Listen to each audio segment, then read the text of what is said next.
I was the Cade family's meticulously groomed fake heiress for 20 years. Then, the real daughter showed up at the doorstep, ready to reclaim her place. My mother, ever concerned with appearances, asked me to teach her how to be a proper Cade, how to carry herself like a true lady of high society. She didn't want the real daughter to embarrass the family. So, I agreed. I gave her beautiful clothes, taught her how to play piano and dance, introduced her to the world of lavish parties, and even helped her humiliate the man who'd broken her heart. I helped her rise, never realizing I was digging my own grave. What I didn't expect was that, not long after, the entire Cade family would collapse financially because of her. Worse, she pushed me off a skyscraper. But now, I'm coming back to my life. This time, I'll play the role of a perfect sister. Chapter 1. I've been given a second chance. And it all started on the day of my 20th birthday. I remember standing there, watching the girl in front of me. She was dressed in a plain white t-shirt and ripped jeans, sticking out like a sore thumb in the middle of my elegant birthday party. Her voice was soft, almost apologetic, as she spoke to my mother. I just wanted to see what my real parents looked like, she said, eyes wide with innocence. If I'm not welcome, I'll leave. The whispers started immediately. Guests exchanged looks, quietly discussing what this meant. This wasn't just some random girl crashing the party. For the Cade family, this was big, huge. Everything stopped.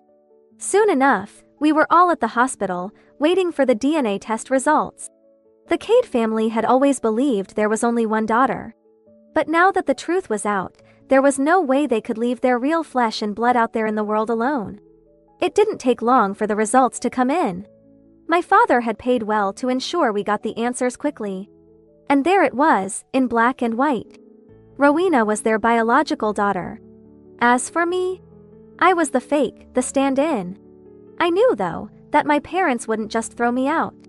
I'd been their daughter for 20 years. They'd invested too much in me. From the moment I could remember, my life had been filled with lessons, tutors, and expectations. I was trained in everything: piano, dance, etiquette. I became the perfect daughter, the one who could navigate high society with grace. I was the pride of the Cade family, the one everyone praised for my poise in class. In fact, if it weren't for Rowena's sudden appearance, my father would have officially announced me as the heir to the Cade group at this party. My mother had been preparing to tell everyone about my engagement to the Thorne family's young master, sealing a powerful alliance between our families. But Rowena's return changed everything. Suddenly, all the work I'd done, everything I'd achieved, felt like it was slipping through my fingers. The engagement to the Thorne family? That would go to Rowena. The inheritance of the Cade group? Also hers. And yet, I didn't resent her. I'd been raised to understand the importance of loyalty and gratitude. My parents had always put the family's interests first, and so had I. So, when my mother took my hand and said, "Lavinia, Rowena is your sister now. Teach her how to be a proper Cade. Don't let her embarrass us." I nodded and agreed without a second thought. But what no one knew was that I'd already lived this life once before. Chapter 2. Rowena was small and thin and was wearing a pair of jeans that were so worn they were almost white. In my previous life, I felt sorry for her. She was the real daughter of the Cade family, after all. She was the one who should have been living a life of luxury, not me. So, out of guilt, I tried to make it up to her. The more I thought about it, the more I went out of my way to be good to her. But I never expected what came next. I gave her beautiful clothes, yet she told others they were just my cast-offs. I taught her how to dress and took her to high-class events, but in her eyes, I was only doing it to upstage her. I showed her how to dance and how to carry herself with grace, but she thought I was setting her up to embarrass herself in public. The worst part? I tried to protect her from a scumbag who only wanted to use her. I thought I was saving her from heartache. But instead of being grateful, she accused me of ruining her. True love. By the time I figured things out, it was too late. I didn't see it until the moment she had my fiancé lure me to the top of that building. It was only as I stood on the ledge that I understood.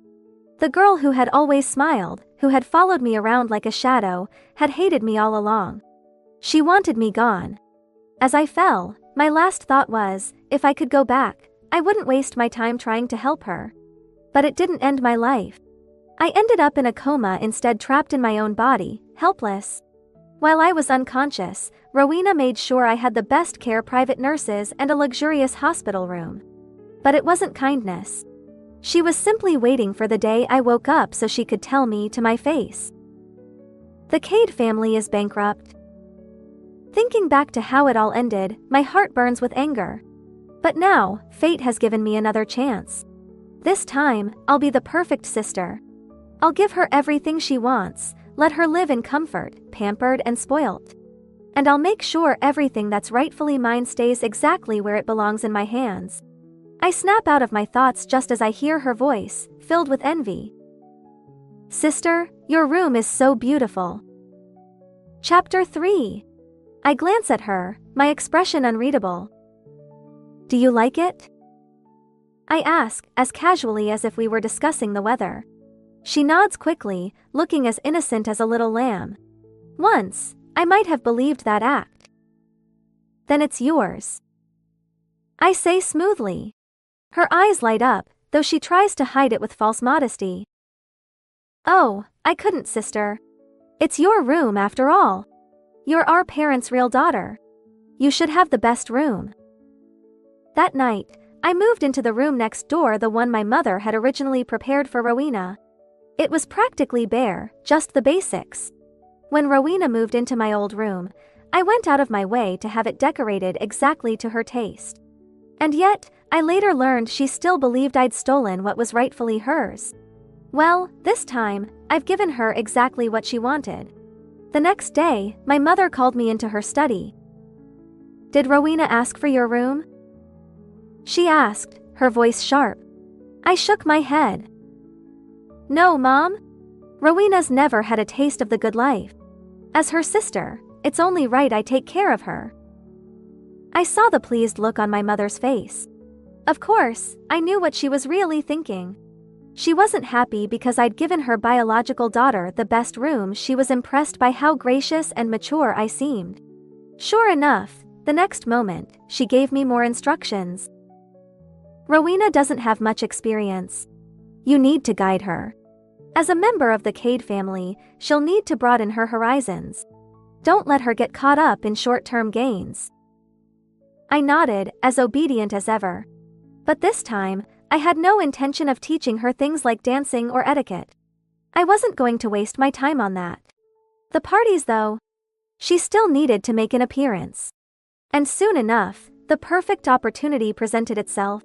Old Mr. Thorne's 80th birthday banquet was coming up, and nearly every influential family in the city had been invited. My mother, of course, gave me strict orders to make sure Rowena was dressed impeccably for the event. After all, this would be her grand debut, her first time stepping into the spotlight as the true daughter of the Cade family. Chapter 4. In my last life, I had personally chosen Rowena's gown for her. I thought she looked stunning in it. At the banquet, she received plenty of compliments too. But despite that, she was convinced I had only dressed her that way so she wouldn't outshine me. This time, I took my time getting home, arriving just a few minutes later than usual. And there she was, standing in the same yellow dress I had worn last life. The difference was that Rowena's darker complexion didn't suit the color at all. I couldn't help but let a small smile tug at the corners of my lips as I sat down to get my makeup done. The latest gossip in the upper echelon of society? The Cade family had finally found their long-lost daughter. Naturally, Rowena and I were the center of attention today. When we finally made our entrance at the banquet, all eyes were on us. As usual, I introduced her to my so-called friends, the same girls who were always polite to my face but never meant a word of it. They greeted her with the same plastic smiles. Just as I finished, I heard my mother calling my name. I turned to Rowena, ready to say something, but she spoke first. "Sister, you should go. I'm feeling a little nervous since it's my first big event." In my previous life, she had said this exact same thing. And just like before, when I returned, I noticed that my friends' attitudes had shifted. They were distant, colder. Back then, I hadn't thought much of it. In this world, no one's loyalty is guaranteed. They had only been nice to me because I was the supposed daughter of the Cade family. Now that the truth was out, their change in behavior made sense. What I hadn't realized, though, was that Rowena had already started stirring the pot. My mother pulled me aside. "Didn't I tell you to make sure she was properly dressed? I got home late from school," I explained. There wasn't enough time to change her into something else. In many wealthy families, academic performance isn't a priority. If the kids don't excel, they can always study abroad and come back with a fancy degree. But my mother had always been strict with me when it came to my studies. I had to be the best.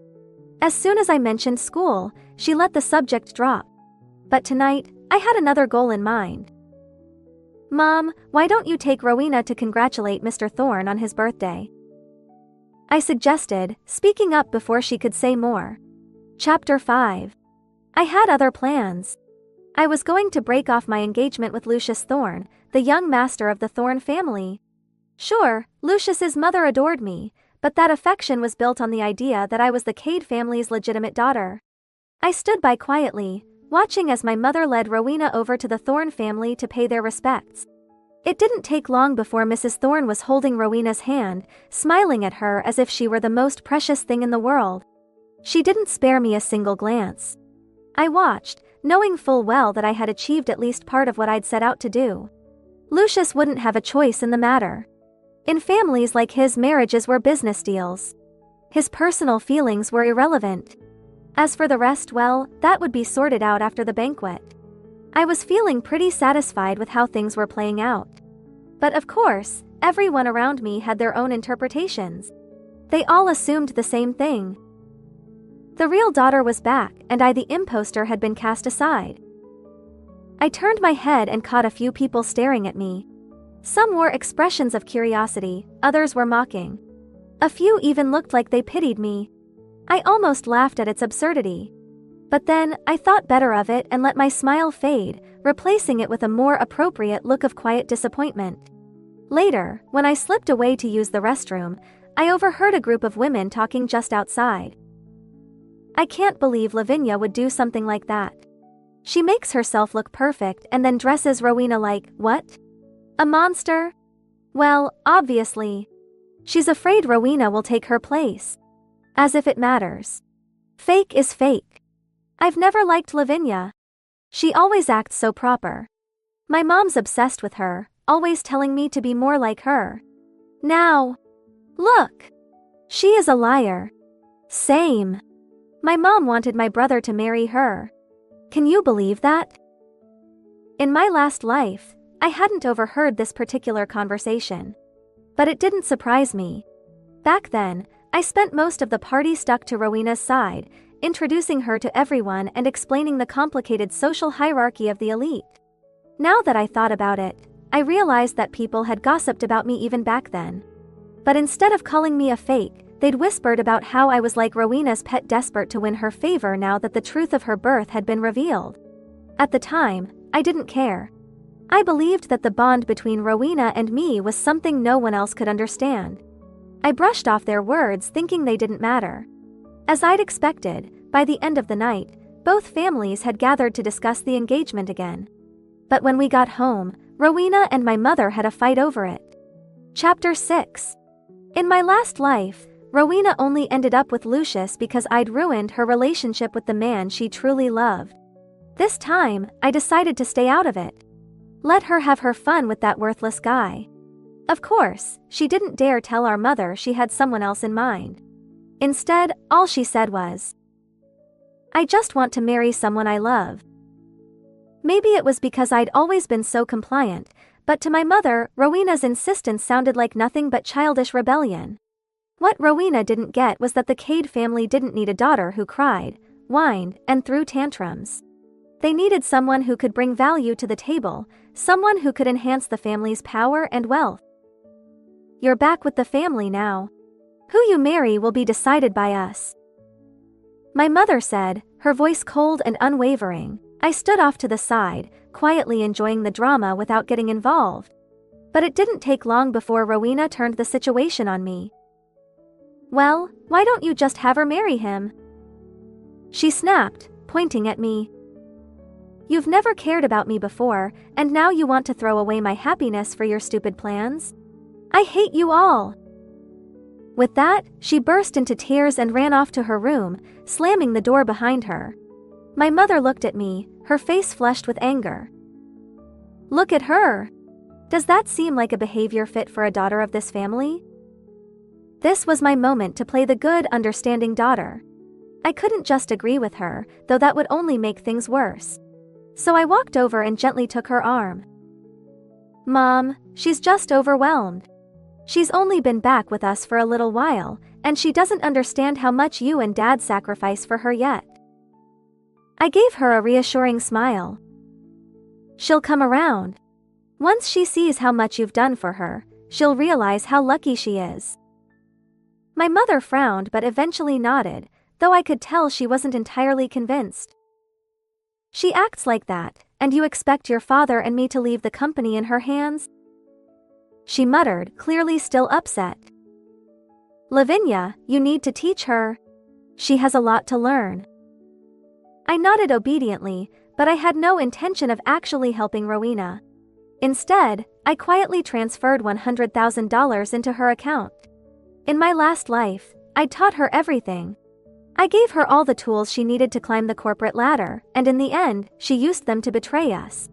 She leaked company secrets, and the Cade Group crumbled, left as nothing but an empty shell. This time, I wasn't about to let history repeat itself. Chapter 7. As I headed back to my room, I passed by Rowena's door. It wasn't fully closed, and I could hear her talking on the phone with someone. I wasn't trying to eavesdrop, but her voice was loud enough that I couldn't help but overhear. My mom won't even give me any money. How am I supposed to get by? I couldn't hear what the person on the other end said, but Rowena's voice came through again, dripping with bitterness. They act like they care, but it's obvious they've never really seen me as part of the family. I didn't stick around to hear the rest. I'd already made it back to my room by then. But as the good big sister, I couldn't just stand by while my poor little sister struggled for cash, now could I? So, I knocked on the door and slid a check for $100,000 through the crack under her door. To make sure she didn't feel awkward about accepting it, I even added a little note. I noticed you don't have many new clothes. Go ahead and treat yourself to something nice. Not even a minute later, Rowena accepted the money and sent me a message. Thanks, sis. She even threw in a cute little emoji, trying to play the sweet, innocent act. I replied with a happy emoji, and not long after that, I heard the sound of her leaving the house. Rowena didn't disappoint. About 20 minutes later, I got a message from the private investigator I'd hired. She was meeting up with Nolan Fisher. Nolan the jerk who had been her childhood sweetheart. They'd known each other since they were kids, and by the time they were 18, they were already in a relationship. In my last life, I only met Nolan once. It was after Rowena had begged me, practically on her knees, to meet him. She kept saying how great he was, how he was such a good guy. I knew what she really wanted. She was hoping I'd speak up for him in front of our mother, that I'd give him my approval. After a lot of pleading and whining, I finally agreed to meet him. I didn't expect much, and even then, he managed to disgust me. His words were slimy, and to top it off, he actually tried to put his hands on me. I immediately called security and had him beaten up before throwing him out. Chapter 8. Growing up, I was taught that if I couldn't handle something as trivial as this, I didn't deserve to be a part of the Cade family. So, back then, I took swift action. I exposed Nolan for the scumbag he truly was, and I made sure he got what he deserved. I thought I was doing Rowena a favor. At the time, she even thanked me, saying, I had no idea he was such a terrible person. I'm so lucky to have you, sis. But in the end, she resented me for it. This time, I decided to sit back and let her make her own mistakes. I'm curious to see how things play out between them. Over the next few weeks, I kept transferring money to Rowena without asking where it went or what she was doing with it. And she quickly adapted to her new lifestyle, spending without a second thought. Before long, she got comfortable enough to start asking for more, always with some new excuse. It wasn't long before I started hearing whispers. People from our social circles began bumping into Rowena at high-end boutiques, flaunting her new wealth. Meanwhile, I stayed home, using the excuse of studying for exams to avoid going out. The contrast between my quiet life and Rowena's flashy behavior couldn't have been more obvious. Rumors spread like wildfire. People were starting to believe that Rowena was the favored daughter now, and I had been cast aside. I had no doubt Rowena was behind some of those rumors. It used to be that my phone would constantly buzz with invitations to lunch, to parties, to shopping trips. Now, all I got were spam calls. To make matters worse, I started seeing pictures pop up on social media. The same girls who used to follow me around were now posting selfies with Rowena, flaunting their new friendship. But honestly, I didn't care about any of that. What I cared about was how reckless Rowena was becoming. This was, after all, exactly what I'd intended. But it definitely wasn't what my parents had in mind. I was starting to wonder when all of this would reach my mother's ears. And just as I was thinking about it, I heard raised voices downstairs. Chapter 9. Apparently, Rowena had finally run into our mother when she came home. For a while, Rowena had been careful. No matter how wild her nights were, she always made sure to look polished before stepping back into the house. She would even message me sometimes, asking if our parents were home. But today, her luck ran out. By the time I reached the bottom of the stairs, my mother was already giving her a lecture. "Look at what you're wearing. Is this how a daughter of ours should present herself? And where exactly have you been?" I glanced at Rowena. She was dressed in a skimpy tank top and denim shorts, her face caked in heavy makeup. I knew exactly where she'd been, out clubbing with her loser boyfriend. She stammered, unable to come up with a good lie. When she saw me, her eyes immediately locked onto mine, begging me for help. I gave her a small sympathetic smile, but I knew better than to jump in. My mother wasn't the type to let anyone else have a say when she was angry. Before I could say a word, my mother shot me a look. "Don't even think about defending her." I hesitated briefly, though internally, I was quite pleased. Rowena, on the other hand, seemed to have finally found an excuse. "I was just out with some old friends," she said, trying to sound casual. My mother didn't bother to argue. Her voice was cold and sharp as she said, "Go upstairs and make yourself presentable." For a moment, I was surprised. Even in her anger, my mother seemed to go easy on Rowena. Blood ties, it seemed, still counted for something. It made sense. Even though, in my last life, they'd given me a share of the company, they never truly considered me as their heir. I'd be lying if I said that realization didn't sting, even if just for a moment. But before I could dwell on it, I noticed my mother pulling out her phone. She made a call, her voice calm but firm. "I need you to look into what Rowena's been up to lately." I blinked. Clearly, I'd read too much into things. After she hung up, I put on a guilty expression and said, "It's my fault. I've been so focused on studying that I didn't keep an eye on her." My mother glanced at me but didn't seem upset. "It's not your responsibility," she said, her tone softer now. "Just focus on your exams." From the sound of it, my mother was planning to take matters into her own hands when it came to Rowena. Chapter 10. Mother's assistants, well versed in her temperament, quickly gathered Rowena's recent itinerary and sent it to her email that very night. After reviewing it, Mother called Rowena out for a lecture.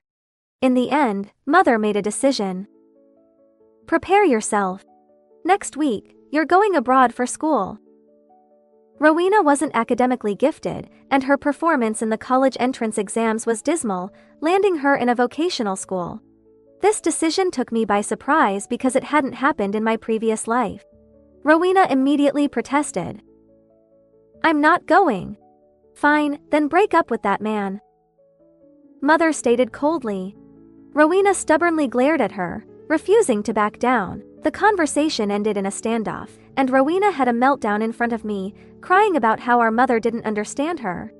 She even tried to convince me that a woman must marry the man she loves to be truly happy and urged me to stand up to Mother. I looked at her bemused. Casually, I asked, Are you sure he really loves you? The private investigator had informed me that this man had been spending Rowena's money frivolously and was involved with other women. Rowena shot me a wary glance. I smiled, masking my true intentions. I'm just wishing you happiness. Thank you, sister. I'll be happy and won't bow to Mother's demands. I watched her face. She seemed to have a plan of her own. But I didn't pry. I was genuinely curious to see how she would manage without me guiding her every step or cleaning up her messes. Rowena didn't disappoint. After the argument with Mother, she didn't tone down her behavior. In fact, she became even more defiant, determined to fight for her. True love. Once my exams were over, Mother asked for my help in choosing a university for Rowena. She seemed resolute about sending Rowena abroad. But that wasn't what I had in mind. Chapter 11. Rowena doesn't understand much. She might not adapt well to life overseas. I suggested to Mother. She's an adult now. It's time for her to grow up. It seemed Mother still had hopes for Rowena, thinking she might benefit from studying abroad. I needed to push things a bit further. If you really want to train her, the best way would be to have her join the company. I suggested. Once she's busy, she won't have time to think about men. Mother didn't immediately agree, but I knew she was considering it. Sure enough, within a couple of days, Rowena came to me, saying she didn't want to work at the company. Did she genuinely not want the Cade family's fortune? Of course not. She just didn't want to give up her hedonistic lifestyle with her boyfriend. I took her hand and spoke earnestly. I know, but if I hadn't suggested it, Mom would have sent you abroad. Do you want to go abroad? She shook her head. Then it's better to join the company. Just focus on getting Mom to accept your boyfriend. Hearing this, Rowena's face lit up with confidence. Mother assigned Rowena to a small subsidiary of the Cade Group. Even if Rowena caused chaos there, it wouldn't impact the main company. But it was still a test for her. Mother's approach was typical, uncompromising and strategic. In my last life, Rowena had started at the main office with a good position. She knew nothing, and I had to teach her everything. With my help, she quickly gained recognition from Mother and the company's senior management. That's why she succeeded so rapidly in my previous life. This time, things were different.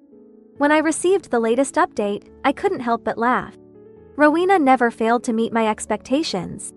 Chapter 12. I hadn't expected her to bring Nolan into the company. I knew she was bold, but this was beyond reckless. What Rowena didn't realize was that every move she made was reported back to Mother. Exactly as I had planned. Rowena believed that because she was the biological daughter, the Cade family would never abandon her. But she overestimated her importance to Mother. Mother had already given her multiple chances because of their blood ties. In reality, she was weighing the pros and cons of keeping Rowena around. That night, a family meeting was called. The main topic was straightforward. Mother got straight to the point. Are you breaking up with him or not? Rowena stood her ground. I won't break up. I refuse to marry for convenience. I want to be with the one I love. Mother's face grew colder, and Father looked disappointed. This was exactly what I wanted. As expected, the next moment, Mother said, Then leave. We don't need someone so unambitious in the Cade family. Rowena looked shocked, clearly not expecting such harsh words from Mother. She hesitated before shaking her head. I'm your daughter. How can you be so heartless? Break up or leave the Cade family. Mother's expression didn't change as she demanded Rowena make a choice. I stood quietly, watching Rowena. She had returned to the Cade family to live a wealthy life. Once someone is used to luxury, it's hard to go back to a life of hardship. I was curious to see what Rowena would choose. Would she give up her affluent lifestyle for true love? Or would she realize that her so-called love was insignificant compared to wealth? The room fell silent for a moment, and I thought I might have misheard her. Chapter 13. I'm your daughter. You've ignored me for years, and now you want to abandon me? You're unfit to be parents. I'm pregnant with Nolan's child. You can't separate us. I glanced at Mother's reaction. Despite being a seasoned woman, she looked genuinely shocked by Rowena's revelation. Father slammed his hand on the table. Ungrateful child. No wonder Rowena had been so confident recently. She thought being pregnant with Nolan's child would force my parents to accept their relationship. Seeing her naivety, I almost felt sorry for her. I wondered if this idea was hers or Nolan's. I suspected the latter. Nolan probably hoped to marry into wealth. Snapping back to the present, I heard Father's commanding voice. Get rid of the child now. I won't. If you're not welcome here, then leave. Rowena's words were spoken in anger, but the door closed behind her. No one in the living room said a word. Mother looked at me and said, Go get some rest. Now that your exams are over, remember to go to the company tomorrow. I nodded obediently. Hesitating for a moment, I started to speak, but Mother interrupted. Don't worry about her. So, I said nothing more and returned to my room. And just like that, Rowena left the Cade family, and my standing with my parents improved once again. They didn't promise me anything explicitly, but I could sense they were slowly giving up on Rowena. Just when I thought Rowena had given up, she reappeared. Chapter 14. It was just after work, and I was leaving the company with my colleagues when I saw Rowena standing near the entrance. In just a week, she had reverted to her old self. She was dressed as shabbily as she had been at my birthday party. Seeing me, she immediately shouted, Lavinia Cade. From our first meeting, she had always called me sister. This abrupt change in address was a clear sign she was here for a confrontation. Rowena's behavior had not impressed my parents, so they hadn't publicly acknowledged her. While people in the company had heard about the real daughter's return, they didn't know what she looked like. Now, many curious eyes were on her. As luck would have it, my parents were both out today, one on a business trip, the other meeting an important client. Though I knew why Rowena was here, I had to play my part. I walked over and took her hand, feigning excitement. What brings you here? Have you eaten? Let's go grab something delicious. I acted as though I was genuinely happy to see her. She pushed my hand away. Lavinia Cade, stop pretending to be a good person. Her voice was loud, and it was the end of the workday. Many people were passing by, and they all turned to watch. My smile faltered, and I lowered my voice. Let's talk somewhere private. There are too many people here. I said this while silently hoping she would make a scene. I had just seen Mother's assistant leaving the company. If all went well, this would reach Mother's ears soon. Chapter 15. Rowena hadn't been having a good time. She had thought that being pregnant would make Mother accept her relationship with Nolan. Instead, she was kicked out of the Cade family. She waited at home, hoping they would come to take her back, but instead, she heard from others that I had returned to the company. Meanwhile, Nolan constantly demanded money from her, and under his influence, she grew increasingly resentful. She was the true daughter of the Cade family. Everything should have been hers, not Lavinia's. She had messaged me several times, asking for money, but I always told her to come back and apologize to our parents. Feeling betrayed, she decided to take matters into her own hands.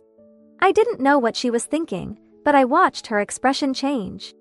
Then she shouted, I treated you as a sister, but you want to kick me out? I mentally sighed, finally understanding her motive. Rowena put on a pitiful face, making herself look even more aggrieved. I could feel the people around us slowing down, listening in. I just wanted to see my biological parents. I never intended to fight you for the inheritance. Why can't you accept me?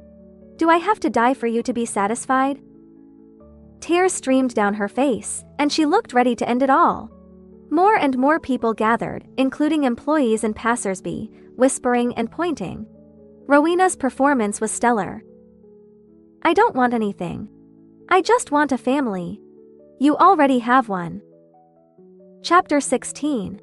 I cut her off mid-sentence. You already have one. Rowena stopped, staring at me in confusion. What? I smiled at her. You left home for the sake of the child you're carrying. Isn't he supposed to give you a family? Rowena was no match for me, especially since I had lived 2 lives. You're only 20. You have a bright future ahead. Mom and Dad offered to send you abroad for school and gave you opportunities to grow within the company. Yet you blamed them and refused to come home, and now you speak like this. Rowena, you've really disappointed me. Rowena stood there speechless. I noticed the people who had been pointing fingers at me now turned their curious eyes to her. Mother arrived, walking over to stand beside me. What are you causing a scene for this time? She asked Rowena. Mother's presence only agitated Rowena further. She suddenly screamed. I want to sever ties with you all. Mother's face remained impassive. Fine. From now on, we only have one daughter, Lavinia. Rowena, seeing her plan fail and noticing the judgmental stares around her, grew even more frantic. You'll regret this, she shouted before running off. Rowena's idea of making us regret it involved taking the matter to social media, trying to leverage public opinion. And she succeeded. Soon, there were numerous hateful comments on the Cade Group's official page. Mother was furious. She never expected her own daughter to betray her like this. Despite her lack of emotional attachment to Rowena, she had hoped to groom her. But not only was Rowena ungrateful, she was also spiteful. Chapter 17. Seeing Mother's anger, I tried to calm her down. Mom, don't be upset. Let me handle this. Mother rubbed her temples, looking tired. After a moment, she nodded. I trust you. Back in my room, I logged onto social media. The Cade Group's influence was vast, and Rowena's post had gone viral. But Rowena wasn't the only one who could use social media. Over the past few months, I had been nothing but kind to Rowena, and I had the receipts to prove it. I posted pictures of the gifts I'd given her, screenshots of our supportive conversations, and records of the money I'd transferred to her.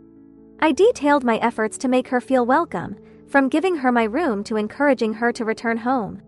Then, I bought some promotional space to ensure my post reached a wide audience.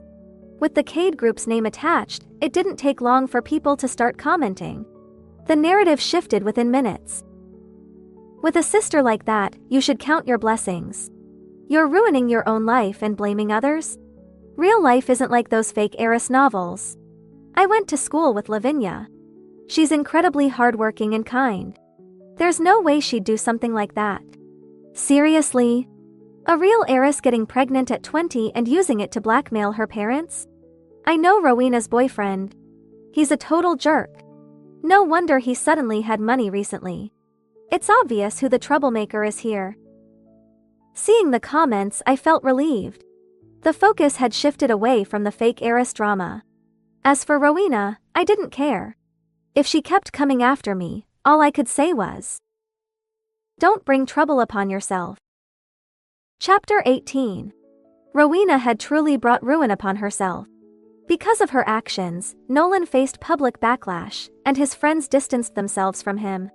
He blamed Rowena for all of it. Rowena wasn't one to back down, and I heard that their arguments were so loud that the neighbors complained multiple times. In a fit of rage, Nolan hit Rowena.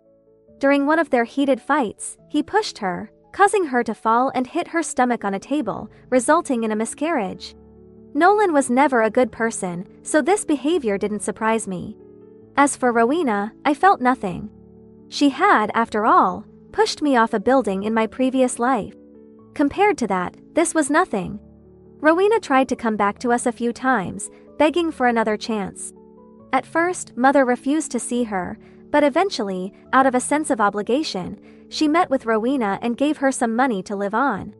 But it wasn't long before we heard that Rowena had given the money to Nolan. I almost laughed when I heard this. Mother's sympathy vanished completely. On the other hand, I gained a significant share of the Cade Group. After graduating from college, I joined the company. The next time I saw Rowena, she was working as a waitress in a hotel. I planned to ignore her, but she called out to me. She accused me of being deliberate. I looked at her, puzzled. Deliberate about what? If you really cared about me, you wouldn't have abandoned me. I saw no remorse on her face, only blame. I chuckled. In my last life, I tried to help her, and it led to my downfall. This time, I chose to prioritize myself. Chapter 19. Rowena's disrespectful behavior got her fired from the hotel. I didn't feel sorry for her. I didn't see her again for a long time. Eventually, I heard from others that she had returned to Nolan, and they continued their toxic relationship. As for me, I didn't end up in a coma, and the Cade group didn't collapse. I led the Cade group to new heights. My parents proudly told everyone that I was their greatest achievement, never mentioning Rowena. Lucius and I broke off our engagement, and his family approached me, hoping to reconcile. I declined. And this time, my parents didn't object.